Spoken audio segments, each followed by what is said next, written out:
আমি তোমাদের কাছে স্মার্ট বাংলাদেশ। গণ অভ্যুত্থান ঘটিয়ে শ্রীলঙ্কা স্টাইলে গণভবন দখলের ষড়যন্ত্র ছিল। গত 19 জুলাই আওয়ামী লীগের এক অনুষ্ঠানে এমনটাই বলেছিলেন আওয়ামী লীগ সাধারণ সম্পাদক ওবায়দুল কাদের। গণ অভ্যুত্থান ঘটিয়ে শ্রীলঙ্কা স্টাইলে প্রধানমন্ত্রীর বাড়ি দখল করার টার্গেট। তাহলে এখন প্রশ্ন দাঁড়ায়, জনতার তোপের মুখে ক্ষমতা হারানোর বিষয়টি কি তিনি আগেই বুঝতে পেরেছিলেন? তার কথা অনুযায়ী গণভবন ঠিক শ্রীলঙ্কা স্টাইলেই দখল হয়েছিল। হাসিনা সরকার পালানোর পরেই গণভবনে উল্লাসে মেতে উঠতে দেখা যায় জনসাধারণকে। গণভবনের রান্না করা খাবার পরম তৃপ্তি নিয়ে খেয়েছে সাধারণ মানুষ। কেউ কেউ আবার গণভবনের পুকুরে সাঁতারও কেটেছেন। গণভবনের জিনিসপত্র লুট করতেও দেখা গেছে এক শ্রেণীর মানুষকে। 250টিরও বেশি ডিজাইন অপশন নিয়ে ওয়ালটন স্মার্ট ফ্রিজ, বোঝে আপনার প্রয়োজন।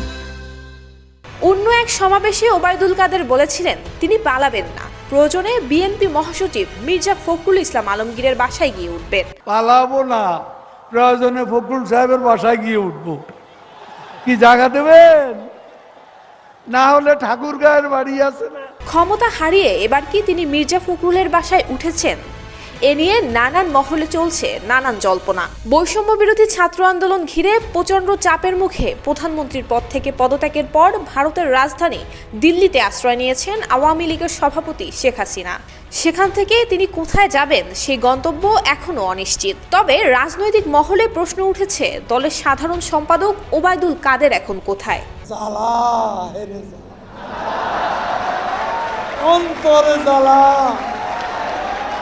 পদ্মা সেতু হয়েই গেল। জানা গেছে শেখ হাসিনার একদিন আগেই পালিয়েছেন ওবায়দুল কাদের। জাতীয় নির্বাচনের পর থেকে প্রতিদিন মিডিয়ার সামনে কথা বললেও বৈষম্য বিরোধী ছাত্র আন্দোলনের শেষ মুহূর্তে মিডিয়ার সামনে কথা কম বলতে দেখা যায় তাকে। গত শনিবার ধানমন্ডিতে আওয়ামী লীগ সভাপতি শেখ হাসিনার রাজনৈতিক কার্যালয়ে আয়োজিত সংবাদ সম্মেলনে শেষবারের মতো কথা বলেন ওবায়দুল কাদের। এরপর গত রবিবার থেকে আর কোথাও দেখা যায়নি তাকে।